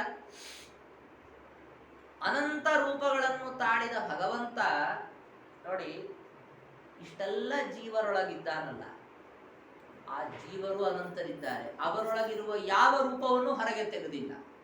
ಇವೆಲ್ಲ ರೂಪಗಳು ಬರ್ತಾವೆ, ಹೋಗ್ತಾವೆ, ಮೂಲ ರೂಪದಲ್ಲಿ ಮತ್ತೆ ಐಕ್ಯ ಹೊಂದಿಬಿಡ್ತಾವೆ. ಆದ್ರೆ ಈ ರೂಪ ಇದೆ ನೋಡಿ, ಇದು ಹಾಗೇ ಇರುವಂಥದ್ದು.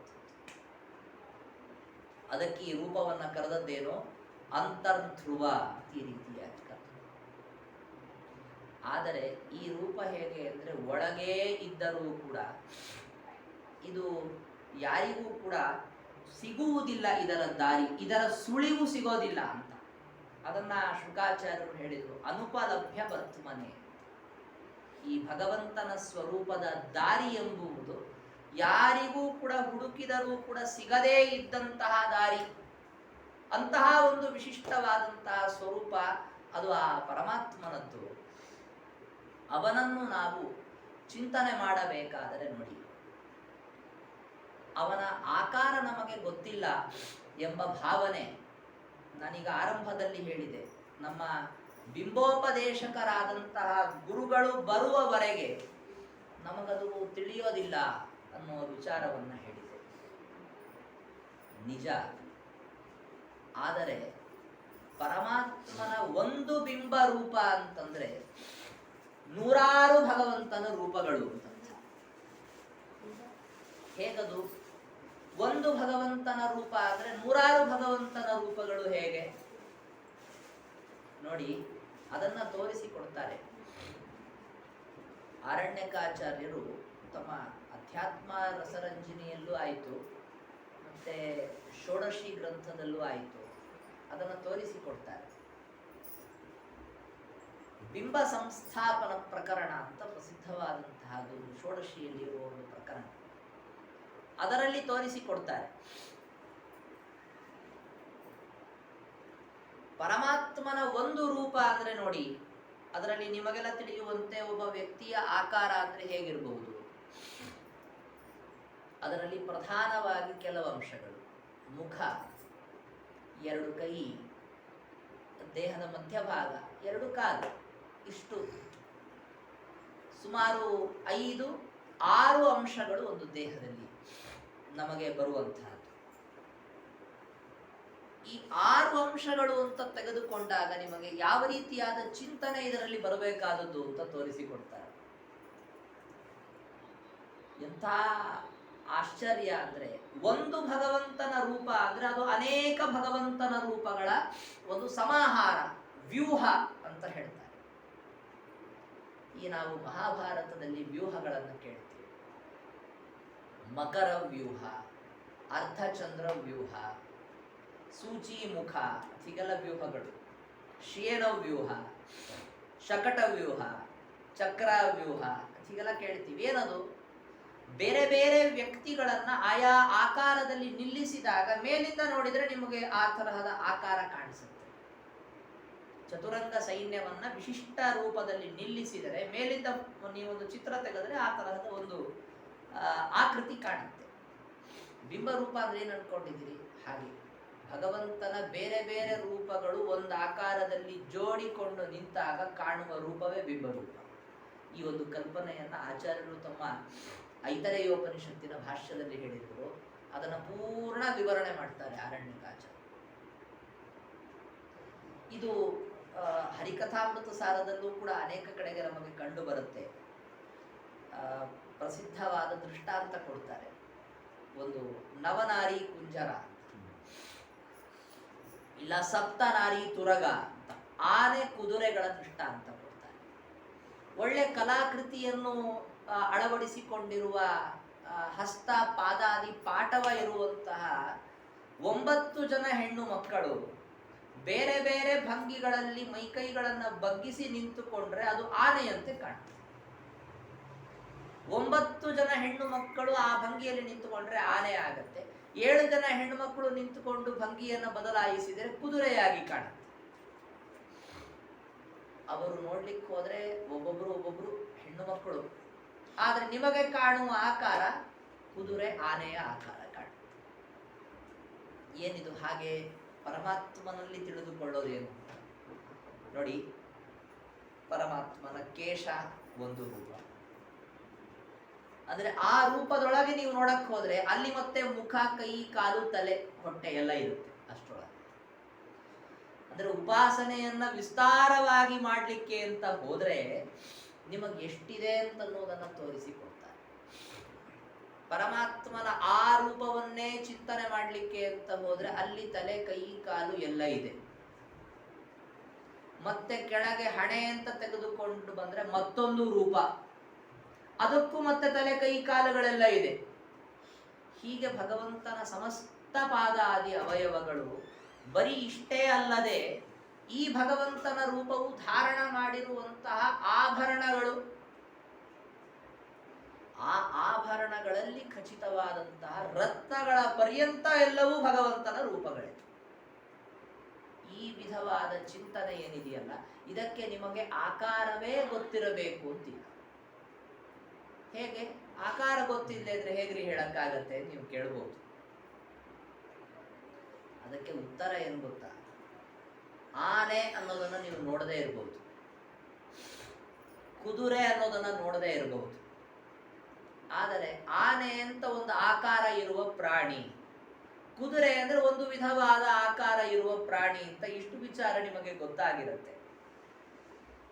ಮತ್ತೆ ಆ ರೀತಿಯಲ್ಲಿ ಗೊತ್ತಾದಾಗ 9 ಜನ ಹೆಣ್ಣು ಮಕ್ಕಳು ಬೇರೆ ಬೇರೆ ಭಂಗಿಯಲ್ಲಿ ನಿಂತು ಆ ಆಕಾರವನ್ನ ತೋರಿಸಿ ಕೊಡ್ತಾರೆ ಅಂತ ನಾವು ಹೇಳ್ತೀವಿ.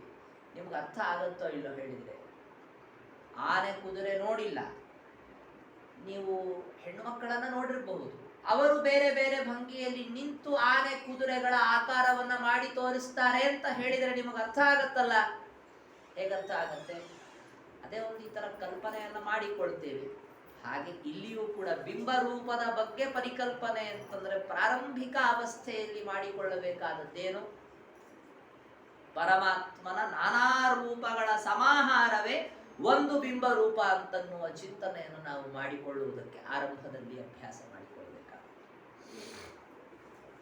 ಅದರಲ್ಲಿಯೂ ಪ್ರಧಾನವಾಗಿ ನಾವು ಚಿಂತನೆ ಮಾಡಬೇಕಾದಂಥದ್ದು ಭಗವಂತನ 5 ರೂಪಗಳು. ಅನಿರುದ್ಧ, ಪ್ರದ್ಯುಮ್ನ, ಸಂಕರ್ಷಣ, ವಾಸುದೇವ, ನಾರಾಯಣ ಎಂಬ ಭಗವಂತನ 5 ರೂಪಗಳಿದೆಯಲ್ಲ, ಈ 5 ರೂಪಗಳ ಒಂದು ವಿಶಿಷ್ಟವಾದ ಸಮಾಹಾರ ಹೇಗಿದೆ ಅಂತಂದ್ರೆ ಎಲ್ಲಿ ಹೋದಲ್ಲೆಲ್ಲ ಈ ತರಹದ ಭಗವಂತನ ರೂಪಗಳ ಪ್ರವೇಶವೇ ಇದೆ.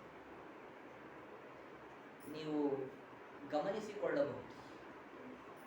ನಮ್ಮ ದಿನನಿತ್ಯದ ಆಚರಣೆಯಲ್ಲಿ ಆಗಬಹುದು ಅಥವಾ ಮತ್ಯಾವುದೇ ವಿಧವಾದಂತಹ ದೈವ ಕರ್ಮಗಳಾಗಬಹುದು, ಪಿತೃ ಕರ್ಮಗಳ ಪರ್ಯಂತ ಬಂದರೂ ಕೂಡ ಅಲ್ಲಿಯೂ ನಮಗೆ ಬರುವಂಥದ್ದು ಯಾವುದು? ಅನಿರುದ್ಧ, ಪ್ರದ್ಯುಮ್ನ, ಸಂಕರ್ಷಣ, ವಾಸುದೇವ, ನಾರಾಯಣ ಎಂಬ 5 ರೂಪಗಳ ಚಿಂತನೆ ಎಲ್ಲ ಕಡೆ ಬರುವಂಥದ್ದು. ಶ್ರೀಮದ್ ಆಚಾರ್ಯರು ಹೇಳಿದರು, ಇದಕ್ಕೆಲ್ಲ ಮೂಲ ಯಾವುದು? ಪಂಚರಾತ್ರ. ವೇದಗಳಲ್ಲಿ ನಾವು ಇವತ್ತು ಓದುವಂತಹ ವೇದದ ಕೆಲವು ಭಾಗಗಳಲ್ಲಿ ನಿಮಗೆ ಈ ಅನಿರುದ್ಧ, ಪ್ರದ್ಯುಮ್ನ, ಸಂಕರ್ಷಣ, ವಾಸುದೇವ, ನಾರಾಯಣ ಈ ಹೆಸರುಗಳು ಕಾಣದೇ ಇರಬಹುದು. ಆದರೆ ಅದನ್ನೇ ಮೂಲಭೂತವಾಗಿ ವೇದದ ಬೇರೆ ಹೆಸರುಗಳಿಂದ ಕರೆದಿರ್ತಾರೆ. ಈಗ ನೋಡಿ, ಆಚಾರ್ಯರ ಚರಿತ್ರ, ಆಚಾರ್ಯರ ಹೆಸರು ಎಲ್ಲ ವೇದದಲ್ಲಿ ಬಂದಿದೆ ಅಂತ ನಾವು ಕೇಳ್ತೀವಿ. ಪೂರ್ಣಪ್ರಜ್ಞ ಅಂತ ಹೆಸರಿದೆಯಾ ವೇದದಲ್ಲಿ? ಇಲ್ಲ. ಅಲ್ಲಿರೋದು ದಶಪ್ರಮತಿ ಅಂತ ಇದೆ. ಆನಂದ ತೀರ್ಥ ಅಂತ ಹೆಸರಿದೆಯಾ ಅಲ್ಲಿ? ಇಲ್ಲ. ಅಲ್ಲಿ ಮಧ್ವ ಅಂತ ಇದೆ. ಈ ರೀತಿಯಲ್ಲಿ ನೋಡಿ, ವೇದ ಏನ್ ಮಾಡುತ್ತೆ? ಅದೊಂದು ರೀತಿಯಲ್ಲಿ ಪರೋಕ್ಷವಾಗಿ ಶಬ್ದವನ್ನು ಹೇಳುತ್ತೆ. ಈಗ ಆಧ್ಯಾತ್ಮಿಕವಾದ ಕಥೆಯನ್ನು ಕೂಡ ಹೇಳಿದಂತದ್ದು ಅದು ಬೇರೆ ರೀತಿಯಲ್ಲಿ ಹೇಳುತ್ತಲ್ವಾ. ನಮ್ಮ ದೇಹದೊಳಗೆ ನಮ್ಮ ಜೀವ ಸ್ವರೂಪಕ್ಕೆ ನಿಯಾಮಕವಾಗಿರುವಂತಹ ಪರಮಾತ್ಮನ ಸ್ವರೂಪ ಅಂತನ್ನುವಂಥದ್ದನ್ನ ಹೇಳುವ ಸಂದರ್ಭದಲ್ಲಿ ಕೃಷ್ಣ ಅಂತ ಹೇಳಿತು ಮಹಾಭಾರತ. ಈ ಬಿಂಬರೂಪಕ್ಕೆ ಕೃಷ್ಣ ಅಂತ ಹೆಸರ, ಬಿಂಬರೂಪವನ್ನ ಹರಿನಾಮಕ ಬಿಂಬರೂಪ ಅಂತ ಹೇಳ್ತಾರೆ. ಬಿಂಬರೂಪಗಳಿಗೆ ಹರಿ ಈ ರೀತಿಯಾಗಿ ಹೆಸರಿಟ್ಟು ವ್ಯವಹಾರ ಮಾಡುವುದಿದೆ, ಅಲ್ಲಿ ಕೃಷ್ಣ ಅಂತ ಕರೆದು. ನಮ್ಮ ಧರ್ಮ ಜ್ಞಾನ ಭಕ್ತಿ ವೈರಾಗ್ಯಾದಿ ಗುಣಗಳನ್ನೆಲ್ಲ ತಗೊಂಡೋಗ್ಬಿಟ್ಟು ಅಲ್ಲಿ ಪಾಂಡವರ ಹೆಸರಿಟ್ಬಿಟ್ರು, ರಾಜರ ಮನೆತನದ ಕಥೆ ಹೇಳಿಬಿಟ್ರು. ಗೊತ್ತಿಲ್ಲದವರಿಗೆ ಕೊನೆ ತನಕ ಗೊತ್ತಾಗಿರಬಾರದು ಹಾಗೆ ಮುಚ್ಚಿಟ್ಟು ಹೇಳಿದಂತಹ ಗೋಪ್ಯವಾದ ವಿಚಾರಗಳು. ಆಚಾರ್ಯರಂದ್ರು, ನಿಮಗೆಲ್ಲ ಸುತ್ತಾಡಿದರೆ ನೋಡಿ 5 ಭಗವಂತನ ರೂಪಗಳು: ಅನಿರುದ್ಧ ಪ್ರದ್ಯುಮ್ನ ಸಂಕರ್ಷಣ ವಾಸುದೇವ ನಾರಾಯಣ. ಬಿಟ್ಟರೆ ದಶಾವತಾರಗಳು. ಬಿಟ್ಟರೆ ಬಿಟ್ಟರೆ ಅಂತ ಹೀಗೆ ಹೇಳ್ತಾ ಉದ್ದ ಹೋಗ್ತಿರ್ತೀವಿ, ಇಲ್ಲ ಎಲ್ಲೆಲ್ಲೂ ಹೋಗೋದು. ಕೇಶವಾದಿ 24 ಭಗವಂತನ ರೂಪಗಳು. ಇದನ್ನ ಬಿಟ್ರೆ ಇನ್ನೇನು ಹೇಳಲ್ಲ. ಇಷ್ಟರೊಳಗೇನೆ ನಿಮಗಿಡೀ ನಿಮ್ಮ ದೇಹ, ನಿಮ್ಮ ಇಂದ್ರಿಯಗಳು, ನಿಮ್ಮ ನರನಾಡಿಗಳು ಇದರೊಳಗೆ ವ್ಯಾಪಿಸಿಕೊಂಡಿರುವ ಭಗವಂತನ ರೂಪಗಳ ಬಗ್ಗೆ ಹೇಳ್ತೀವಿ. ಬಿಟ್ಟರೆ ಅನ್ನೋದು ಏನು ಇಲ್ವೇ ಇಲ್ಲ ಅಂತಲ್ಲ, ಇದೆ, ಇನ್ನೊಂದಿದೆ. 1000 ರೂಪಗಳಿವೆ, ಬೃಹತಿ ಸಹಸ್ರ ಪ್ರತಿಪಾದ್ಯವಾದದ್ದು. ಅದನ್ನು ಹೇಳಕ್ ಹೋಗಲ್ಲ, ಅದರ ಲಕ್ಷಣಗಳನ್ನ ಹೇಳಲಿಕ್ಕೆ ಹೋಗಲ್ಲ. ಇಷ್ಟು ಸಾವಿರಾರು ಸಂಖ್ಯೆ ಇದೆ ಅಂತ ಹೇಳ್ತೀವಿ ಅಷ್ಟೇ. ಇಷ್ಟೆಲ್ಲ ಭಗವಂತನ ರೂಪಗಳನ್ನ ನಾವು ಚಿಂತನೆ ಮಾಡ್ತಾ ಹೋದ್ರೆ ಒಂದು ಬಿಂಬ ರೂಪ ಅಂದ್ರೆ ಎಷ್ಟು ರೂಪಗಳಾಯ್ತು ನೋಡಿ. ಈಗ ನಮಗೆ ಶರೀರ ಇದೆ, ನಮ್ಮ ಶರೀರದಲ್ಲಿ 7 ಧಾತುಗಳು, ಈ ಚರ್ಮ, ಮಾಂಸ, ಅಸ್ಥಿ, ಸ್ರಾವ, ಮಜ್ಜ ಇವೆಲ್ಲ ಏನು 7 ಧಾತುಗಳು ನಮ್ಮ ದೇಹದಲ್ಲಿ ಏನಿವೆ. ಇದರ ಒಳಹೊಕ್ಕು ನೋಡಿದಾಗ ಮತ್ತೆ ಈ ನಮ್ಮ ಇಂದ್ರಿಯಗಳು, ನಮ್ಮ ಜೀವಸ್ವರೂಪ, ಆ ಜೀವಸ್ವರೂಪಕ್ಕೆ ಅಂತಂದ್ರೆ ಆವರಕವಾಗಿರುವಂತಹ ಲಿಂಗದೇಹ, ಇದರೊಳಗೇನು ಭಗವಂತನ ರೂಪ ಇದ್ದಾನೆ. ಆ ಭಗವಂತನ ಸ್ವರೂಪ ಅಂತನ್ನುವುದನ್ನು ನೋಡ್ಲಿಕ್ಕೆ ಹೋದಾಗ ಅವನ ಸ್ವರೂಪಭೂತವಾದದ್ದೇ ರಕ್ತ ಇದೆ, ಅವನ ಸ್ವರೂಪಭೂತವಾದ ಅಸ್ಥಿ ಇದೆ. ನಾವು ಕೇಳ್ತಿರ್ತೀವಿ ಉಪನ್ಯಾಸಗಳಲ್ಲಿ ಹೇಳುವ ಸಂದರ್ಭದಲ್ಲಿ, ಭಗವಂತನ ಸ್ವರೂಪ, ಅವನಿಗೆ ಆ ಗಾಯ ಆಯಿತು, ರಕ್ತ ಬಂತು, ದೇವರ ಶರೀರದಲ್ಲಿ ರಕ್ತ ಇದೆಯನ್ರಿ ಅಂತ ನಾವು ಹೇಳ್ತೀವಿ. ಇಲ್ಲ, ದೇವರು ರಕ್ತ ಸೃಷ್ಟಿ ಮಾಡಿ ತೋರಿಸಿದ ಅಂತ ಹೇಳ್ತೀವಿ ನಾವು ಕಥೆಗಳನ್ನ ಹೇಳುವಾಗ. ದೇವರ ಶರೀರದಲ್ಲಿ ರಕ್ತನೇ ಇಲ್ಲ ಅಂದ್ಕೊಂಡ್ಬಿಡ್ಬೇಡಿ. ದೇವರ ಸ್ವರೂಪದಲ್ಲಿ ರಕ್ತ ಇದೆ. ಏನದು? ಅವನದ್ದೇ ಸ್ವರೂಪ, ಅದು ಬೇರೆ ಅಲ್ಲ. ಮತ್ತೆ ಸೀಳಿದಾಗ ರಕ್ತ ಬರ್ಲಿಕ್ಕೆ ಅಂತ ತೊಂದರೆ ಇದೆ, ಬರ್ಲಿ ಬಿಡಿ. ಸೀಳಲ್ಲ ಭಗವಂತನ ರೂಪ, ಭಗವಂತನ ಸ್ವರೂಪ ಅಚ್ಛೇದ್ಯವಾದದ್ದಲ್ವಾ. ನಾವು ಭಾವಿಸಿಕೊಳ್ಳಬೇಕಾದ್ದು, ನಿಮಗೆ ಈ ತರಹದ ದೇಹದ ರಚನೆಯಾಗಿದೆ ಅಂದರೆ ಇದಕ್ಕೆ ಹೋಲುವಂತಹ ಭಗವಂತನ ಸ್ವರೂಪ ಒಂದಿರಬೇಕು. ಇಲ್ಲದೆ ಇದ್ರೆ ಈ ತರಹದ ಒಂದು ವ್ಯವಸ್ಥೆ ಹೇಗೆ ಬರುತ್ತೆ ಹೇಳಿ? ದೇಹವನ್ನು ಸೀಳ್ತಾ ಹೋದರೆ ಒಳಗಿನ ಏನೊಂದು ಆವರಣಗಳಿದೆ. ಈ ತರಹದ ವ್ಯವಸ್ಥೆಗೆ ಮೂಲಭೂತವಾಗಿ ಭಗವಂತನ ಸ್ವರೂಪದೊಳಗೆ ಈ ವ್ಯವಸ್ಥೆ ಇದೆ. ಅವನ ಸ್ವರೂಪದಲ್ಲೇ ಅವನದ್ದೇ ಆವರಕವಾದ ಚರ್ಮ, ಅವನೇ ಇನ್ನೊಂದು ರೀತಿಯಿಂದ ಅಸ್ಥಿಯಾಗಿದ್ದಾನೆ, ಇನ್ನೊಂದು ರೀತಿಯಿಂದ ಅವನೇ ಮಾಂಸ ಆಗಿದ್ದಾನೆ, ಮತ್ತದರೊಳಗೆ ಅವನೇ ಮತ್ತೊಂದು ರೂಪದಿಂದ ಕೊಡ್ತಾನೆ. ತನ್ನ ಒಳಗೆ ತಾನಿರ್ತಾನೆ ಭಗವಂತ. ನೋಡಿ, ಇದನ್ನೇ ಶಾಸ್ತ್ರಕಾರರು ಏನ್ ಮಾಡಿದ್ರು, ಭಗವಂತನಿಗೆ ಸ್ವಾಖ್ಯ ದೇಶ ವೃತ್ತಿತ್ವ ಇದೆ ಅಂತ ಹೇಳಿದ್ರು. ಪರಮಾತ್ಮನು ತನ್ನೊಳಗೆ ತಾನಿರಬಲ್ಲ. ಯಾರಿಗಾರು ಹಾಗೆ ಮಾಡಕ್ ಸಾಧ್ಯ ಇದೆಯಾ? ಇದನ್ನ ಶಾಸ್ತ್ರದಲ್ಲಿ ಏನ್ ಮಾಡ್ತಾರೆ, ಕರ್ಮ ಕರ್ತೃ ವಿರೋಧ ಅಂತ ಕರೀತಾರೆ. ನನ್ನ ಹೆಗಲ ಮೇಲೆ ನಾನೇ ಹತ್ತಿ ಕೂಡಲು ಸಾಧ್ಯವಿದೆಯಾ? ಆಗೋದೇ. ನನ್ನ ಹೆಗಲ ಮೇಲೆ ನಾನೇ ಹೇಗೆ ಹತ್ತಲಿಕ್ಕಾಗುತ್ತೆ? ಹತ್ತುವುದು, ಹತ್ತಿ ಕೂಡುವುದು ಎಂಬ ಕ್ರಿಯೆಗೆ ಕರ್ತ ನಾನೇ, ಮತ್ತೆ ಕರ್ಮ ನಾನೇ. ಸಾಧ್ಯ ಇಲ್ಲ. ನಾನು ಮತ್ತೊಬ್ಬನ ಹೆಗಲ ಮೇಲೆ ಹತ್ತಿ ಕೂಡಬಹುದು, ನನ್ನ ಹೆಗಲ ಮೇಲೆ ಹತ್ತಿ ಕೂಡ್ಲಿಕ್ಕಾಗಲ್ಲ. ಆದ್ರೆ ಭಗವಂತ ಹತ್ತಿ ಕೂಡ್ತಾನೆ ನೋಡಿ, ಅವನೊಳಗೆ ಅವನು ಹತ್ತಿ ಕೂಡ್ತಾನೆ. ಇದು ಭಗವಂತನ ಅಚಿಂತ್ಯವಾದ ಶಕ್ತಿ. ಅಂತಹ ಅಚಿಂತ್ಯ ಶಕ್ತಿಗಳ ಆಕರವಾದಂತಹ ಅನೇಕ ನೂತನವಾದ, ನಿಮಗೆಲ್ಲೂ ಲೋಕದಲ್ಲಿ ಕಾಣದಂತಹ ಹೊಸ ಹೊಸ ರೀತಿಗಳಿಗೆ ಆಕರವಾದಂಥದ್ದು ಭಗವಂತನ ಬಿಂಬರೂಪ. ಈ ಭಗವಂತನ ಬಿಂಬರೂಪದ ವ್ಯಾಪ್ತಿ ಎಷ್ಟಿದೆ. ನಮ್ಮ ಜೀವನನ್ನ ತಂದು, ನಮ್ಮ ಜೀವಸ್ವರೂಪವನ್ನು ತಂದು ಈ ಒಂದು ಪ್ರಾಕೃತ ಶರೀರದೊಳಗೆ ಇಟ್ಟ ಭಗವಂತ ಅಂತಾದಾಗ ಲಿಂಗ ಶರೀರದ ವ್ಯಾಪ್ತಿಗೆ ಒಳಪಟ್ಟಂತೆ ಇದ್ದ ಇಂದ್ರಿಯಗಳೆಲ್ಲ ತಮ್ಮ ತಮ್ಮ ಕಚೇರಿಗಳಲ್ಲಿ ಕೆಲಸ ಮಾಡೋದಕ್ಕೆ ಅಂತ ಹೋಗ್ಬಿಡ್ತಾರೆ. ಒಂದು ಕಂಪನಿದೊಂದು ದೊಡ್ಡ ಭವನ ಮಾಡಿದ್ರು ಅಂದರೆ ಒಬ್ಬೊಬ್ಬರಿಗೆ ಒಂದೊಂದು ರೂಮ್ಗಳನ್ನು ಕೊಡ್ತಾರೆ, ಚೇಂಬರ್ಗಳು ಕೊಡ್ತಾರೆ, ಇಲ್ಲಿ ಕೆಲಸ ಮಾಡ್ರಪ್ಪ. ಆ ತರಹ ನಮ್ಮ ಜೀವಸ್ವರೂಪಕ್ಕೆ ಸಂಬಂಧಪಟ್ಟ ಪ್ರಾಕೃತ ಇಂದ್ರಿಯಗಳಿಗೆ ಒಂದೊಂದು ಗೋಲಕಗಳು, ಇವೆಲ್ಲ ಲೌಕಿಕ ಶಬ್ದಗಳು ಬಿಟ್ಬಿಡಿ, ಶಾಸ್ತ್ರೀಯ ಶಬ್ದಗಳು. ಚೇಂಬರ್ ಅಂತ ಬಳಸಲ್ಲ ನಮ್ಮಲ್ಲಿ, ನಮ್ಮದು ಗೋಲಕಗಳು. ಆ ಒಂದೊಂದು ಇಂದ್ರಿಯಗಳಿಗೆ ಇದ್ದು ಕೆಲಸ ಮಾಡುವುದಕ್ಕೆ ಬೇಕಾಗುವ ಸ್ಥಾನಗಳು. ಭಗವಂತ ಹೇಗೆ ಗೊತ್ತಾ, ಗೋಲಕದಲ್ಲೊಂದು ರೂಪದಿಂದ ಕೂತ್ಕೊಳ್ತಾನೆ, ಇಂದ್ರಿಯದಲ್ಲೊಂದು ರೂಪದಿಂದ ಕೂತ್ಕೊಳ್ತಾನೆ. ಭಗವಂತನ ವ್ಯಾಪ್ತಿ ಎಷ್ಟಿದೆ, ಆ ಬಿಂಬ ರೂಪದಿಂದ ಆ ಎಲ್ಲ ರೂಪಗಳು ಅಭಿನ್ನವಾಗಿ. ಮತ್ತೆ ನಮ್ಮ ಯಾವ ಪರಿಕಲ್ಪನೆಯೂ ಇಲ್ಲದೆ ನಾವು ಮಾಡುವಂಥದ್ದೇನು, ನಮಗೆಲ್ಲ ಇಂದ್ರಿಯಗಳು ಬಂದ್ಬಿಟ್ಟಿವೆ. ಹುಟ್ಟುತ್ತಾ ಇದ್ದಂತೆ ಕಣ್ಣು ತೆಗಿತಾ ಇದ್ದಂತೆ ಅದು ಕಾಣುತ್ತೆ, ಇದು ಕಾಣುತ್ತೆ. ಮಗು ಆ ಕಡೆ ಈ ಕಡೆ ನೋಡ್ತಿರುತ್ತೆ, ನೋಡಿ ಎಷ್ಟು ಚೆನ್ನಾಗಿ ನೋಡ್ತಾ ಇದೆ ನಾವು ಭ್ರಾಂತರು, ಅದು ಭ್ರಾಂತ. ಒಂದು ಮಗು ಹುಟ್ಟಿದಾಗ ಪ್ರಾಚೀನರು ಸಂಭ್ರಮ ಮಾಡ್ತಾ ಇದ್ರು. ಒಂದು ಕೂಸು ಹುಟ್ಟಿತ್ತು ಅಂತಂದ್ರೆ ಹಬ್ಬ ಮಾಡ್ತಾ ಇದ್ರು. ಯಾಕೆ ಹಬ್ಬ ಮಾಡ್ತಾ ಇದ್ರು? ಏನ್ರಿ ಹೀಗಂತೀರಿ? ಒಬ್ಬ ಮಗು ನಮ್ಮ ಮನೇಲಿ ಹುಟ್ಟಿತು ಅಂದ್ರೆ ಹಬ್ಬ ಮಾಡಬಾರ್ದು ಅಂತೀರ? ನಾವೆಲ್ಲ ಹಾಗೆ ಮೊದಲಿಂದ ಪರಂಪರೆ ಮಾಡ್ಕೊಂಡು ಬಂದಿದ್ದೀವಿ. ನಿಜ. ಯಾಕೆ ಹುಟ್ಟಿದ ಹಬ್ಬ ಮಾಡಿದ್ರು? ಉಪನಿಷತ್ತಲ್ಲಿ ಹೇಳಿದ್ರು ಅದನ್ನ. ಅರಣ್ಯಕಾಚಾರ್ಯರು ಅದನ್ನು ತೋರಿಸ್ತಾರೆ. ನಿಮ್ಮ ಮನೆಗೊಬ್ಬ ಕರ್ಮದ ಬಂಧನಕ್ಕೆ ವಶನಾದ ಜೀವ ಬಂದದ್ದರಲ್ಲಿ ಸಂಭ್ರಮ ಮಾಡೋದೇನಿದೆ? ಅವನು ಒಂದು ಒದ್ದಾಡ್ತಾ ಬಂದಿದ್ದಾನೆ. ಆ ಕೂಸನ್ನು ಕೇಳಿ, ನೀವು ಹಬ್ಬ ಮಾಡ್ಬೇಕಾದ್ರೆ ಮಾತಾಡ್ಲಿಕ್ಕೆ ಬರ್ತಿದ್ರೆ ಅವಾಗ ಕೇಳಿ. ದೊಡ್ಡವರಾದ್ಮೇಲೆ ಕೇಳಿ ಉಪಯೋಗ ಇಲ್ಲ. ಯಾಕೆ? ನೀವು ಅದನ್ನ ಬೆಳೆಸಿ ಬೆಳೆಸಿ ಭ್ರಾಂತಿಯ ಪರಾಕಾಷ್ಠೆಯಲ್ಲಿ ಕೂಡಿಸ್ಬಿಟ್ಟಿರ್ತೀರಿ ಆ ಮಗುವನ್ನ. ಆಗ ಹುಟ್ಟಿದ ಕಾಲಕ್ಕೆ ಅದಕ್ಕೆ ಮಾತಾಡಿಸ್ಲಿಕ್ಕೆ ಬರೋ ತರ ಮಾಡಿ ಮಾತಾಡಿಸಿ ಕೇಳಿ. ಆವಾಗ ಅದು ಹೇಳತ್ತೆ. ಏನ್ ಹೇಳತ್ತೆ? ಇಲ್ಲ, ನನಗಿದೆಲ್ಲ ಬೇಡ, ನನ್ನನ್ನು ಬಿಟ್ಬಿಡಿ, ನನಗೆ ಬೇಡಾದದ್ದನ್ನೇ ನೀವುಗಳು ಮಾಡ್ತಾ ಇದ್ದೀರಿ ಅಂತ ಹೇಳತ್ತದು.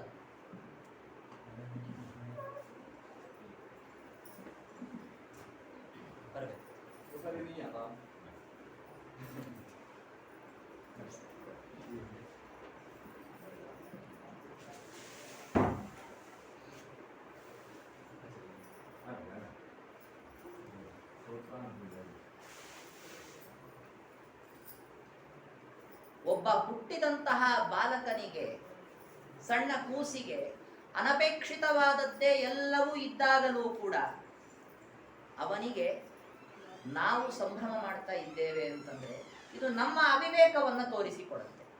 ಆದರೆ ಹಿಂದೆ ಪ್ರಾಚೀನರು ಒಂದು ಕೂಸು ಹುಟ್ಟಿದಾಗ ಸಂಭ್ರಮಿಸಿದರು. ಯಾಕೆ ಅನ್ನೋದಕ್ಕೆ ಅರಣ್ಯಕಾಚಾರ್ಯರು ಕಾರಣವನ್ನ ಕೊಡ್ತಾರೆ. ಏನದು ಕಾರಣ ಅಂದ್ರೆ, ಅದು ಹುಟ್ಟಿದ್ದು ಆ ಕೂಸು, ಅದರ ಸಂಸಾರಿಕ ಬಂಧನ ನಮಗಿದ್ದಂತೆ ಅದಕ್ಕೊಂದು ಶರೀರದ ಬಂಧನ ಇದೆ, ಆ ವಿಚಾರಕ್ಕೆ ಸಂಭ್ರಮ ಅಲ್ಲ. ಭಗವಂತನ ಇಷ್ಟು ರೂಪಗಳ ಪ್ರಾದುರ್ಭಾವ, ಇಷ್ಟು ರೂಪಗಳ ಪ್ರಾಕಟ್ಯ, ಈ ಒಂದು ನಿಮಿತ್ತದಿಂದ ಭಗವಂತನ ನಾನಾ ವ್ಯಾಪಾರಗಳನ್ನು ನಾವು ಅನುಸಂಧಾನ ಮಾಡಿಕೊಳ್ಳುವ ಒಂದು ಸಂದರ್ಭ ಇದು ಅಂತನ್ನುವ ಚಿಂತನೆಯಿಂದ ಒಂದು ಮಗು ಹುಟ್ಟಿದಾಗ ಆ ಸಂದರ್ಭದಲ್ಲಿ ಹಿರಿಯರು, ಪ್ರಾಚೀನರು, ಜ್ಞಾನಿಗಳು ಸಂಭ್ರಮಿಸಿದರು. ಹೊತ್ತು ಒಬ್ಬ ಸಂಸಾರದಲ್ಲಿ ಜನ್ಮವನ್ನು ತಾಳಿದ ಅವನಿಗಾಗುವ ದುಃಖ ಅದು, ಅದನ್ನು ನಾವು ಸಂಭ್ರಮಿಸಿದ್ದಲ್ಲ ಅಂತ ತೋರಿಸಿಕೊಡ್ತಾರೆ.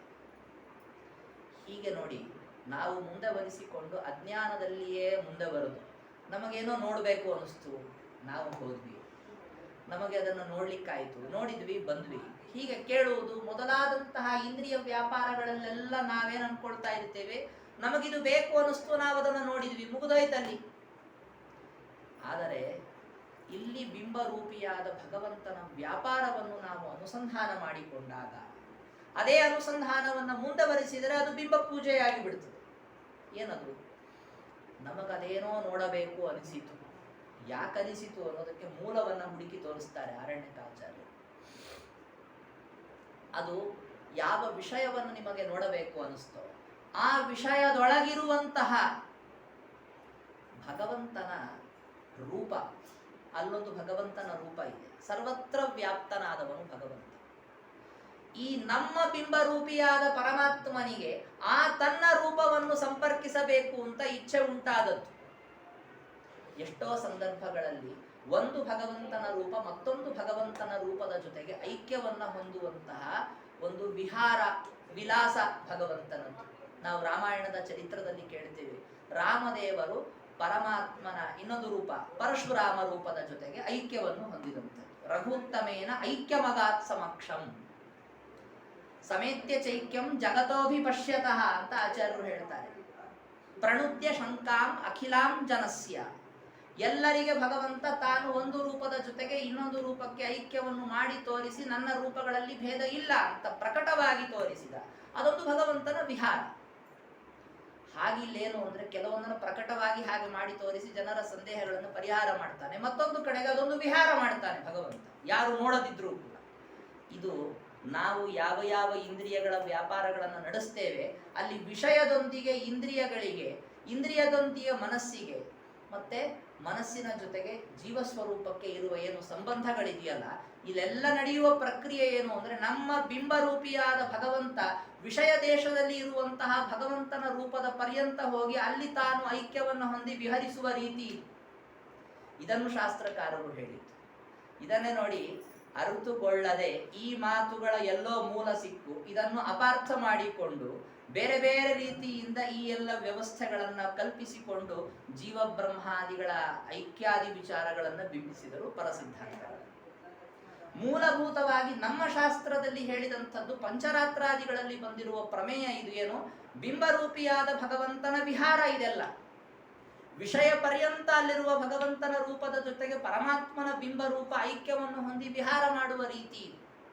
ಪರಮಾತ್ಮನ ಒಂದು ರೂಪ ಮತ್ತೊಂದು ರೂಪದ ಜೊತೆಗೆ ಸಂಪರ್ಕವನ್ನು ಹೊಂದುವಂತಹ ಕ್ರಮ. ನಾವೇನನ್ನೋ ನೋಡ್ತಾ ಇದ್ದೇವೆ ಅಂದ್ರೆ ಇಷ್ಟು ಭಗವಂತನ ರೂಪದ ವ್ಯಾಪಾರಗಳು ನಡೀತಾ ಇರ್ತದೆ. ಇದನ್ನು ನಾವು ಚಿಂತನೆ ಮಾಡ್ತಾ ಹೋದ್ರೆ ನಮಗಾವಾಗ ಈ ವಿಷಯ ಬಂಧನದಿಂದ ಮುಕ್ತಿಯಾಗುತ್ತೆ.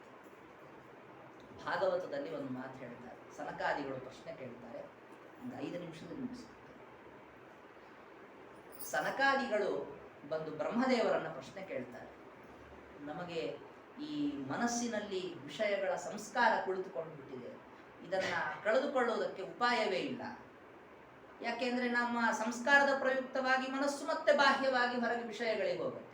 ವಿಷಯಗಳಿಗೆ ಹೋಗಿ ವಾಪಸ್ಸು ಬರುವಾಗ ಮನಸ್ಸು ಸುಮ್ಮನೆ ಬರಲ್ಲ, ಮತ್ತೆ ಸಂಸ್ಕಾರವನ್ನು ಹೊತ್ತು ಬರುತ್ತದೆ. ದೃಢವಾದ ಸಂಸ್ಕಾರ ಬೆಳೀತಾ ಹೋದಾಗ ಮುಂದೆ ಗತಿ ಏನು ಅನ್ನುವ ಪ್ರಶ್ನೆ ಬಂದಾಗ ಬ್ರಹ್ಮದೇವರು ಉತ್ತರ ಹೇಳಲಿಲ್ಲ. ಆ ಸಂದರ್ಭದಲ್ಲಿ ಬಂದು ಹಂಸನಾಮಕ ಭಗವಂತ ಉತ್ತರಿಸಿದ.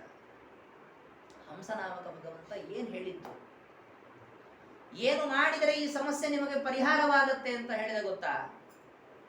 ವಿಷಯಗಳಲ್ಲಿ ಭಗವಂತನ ಸ್ವರೂಪ ಇದೆ, ನನ್ನ ಮನಸ್ಸಿನಲ್ಲಿಯೂ ಭಗವಂತನ ಸ್ವರೂಪ ಇದೆ, ಮತ್ತೆ ನನ್ನ ಮನಸ್ಸು ಅಂತನ್ನೋದು ಭಗವಂತನಲ್ಲಿ ಆಶ್ರಯವನ್ನು ಪಡೆದಿದೆ. ಹೀಗೆ ಪರಮಾತ್ಮನ ರೂಪಗಳ ಚಿಂತನೆಯನ್ನು ಮಾಡುವುದರಿಂದಲೇ ಅವನಿಗೆ ತತ್ ತಂ ನಬಾಧತೆ ಅಂತ ಹೇಳ್ತಾರೆ.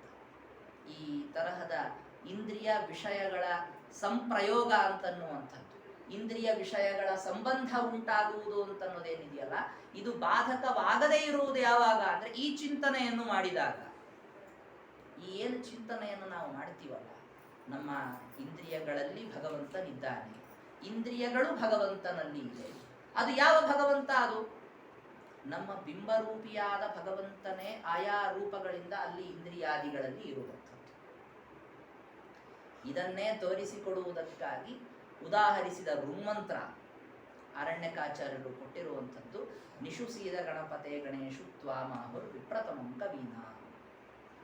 ಷೋಡಶಿ ಗ್ರಂಥದ ಆರಂಭದಲ್ಲಿ ಮಂಗಲಾಚರಣದ ರೂಪದಲ್ಲಿ ಈ ಋನ್ಮಂತ್ರವನ್ನು ಅರಣ್ಯಕಾಚಾರ್ಯರು ಇಟ್ಟರು. ಯಾಕೆ ಅಂತಂದ್ರೆ ಇಲ್ಲಿ ಹೇಳಿರುವಂಥದ್ದು, ಇಲ್ಲಿ ಪ್ರಾರ್ಥನೆ ಮಾಡಿದ್ದದೇನೆ, ನಮ್ಮೆಲ್ಲ ಇಂದ್ರಿಯಗಳ ಗಣಕ್ಕೆ ಅಧಿಪತಿಯಾದಂಥವನು ನಮ್ಮ ಬಿಂಬರೂಪಿಯಾದ ಭಗವಂತ, ಅವನು ನಮ್ಮ ಇಂದ್ರಿಯಗಳಲ್ಲಿ ಅಧಿಷ್ಠಿತನಾಗಿದ್ದಾನೆ ಎನ್ನುವ ಚಿಂತನೆಯನ್ನು ನಾವು ಮಾಡಿ ಬಹಳ ವಿಶಿಷ್ಟವಾದಂತಹ ಭಗವಂತನ ಸೇವೆಯನ್ನು ಮಾಡಿ ನಮ್ಮ ಪ್ರತಿನಿತ್ಯದ ಅದು ಅಧ್ಯಯನ ಅಧ್ಯಾಪನಾದಿ ರೂಪವಾದ ಆಧ್ಯಾತ್ಮಿಕ ಸಾಧನೆಯೇ ಆಗುವುದು.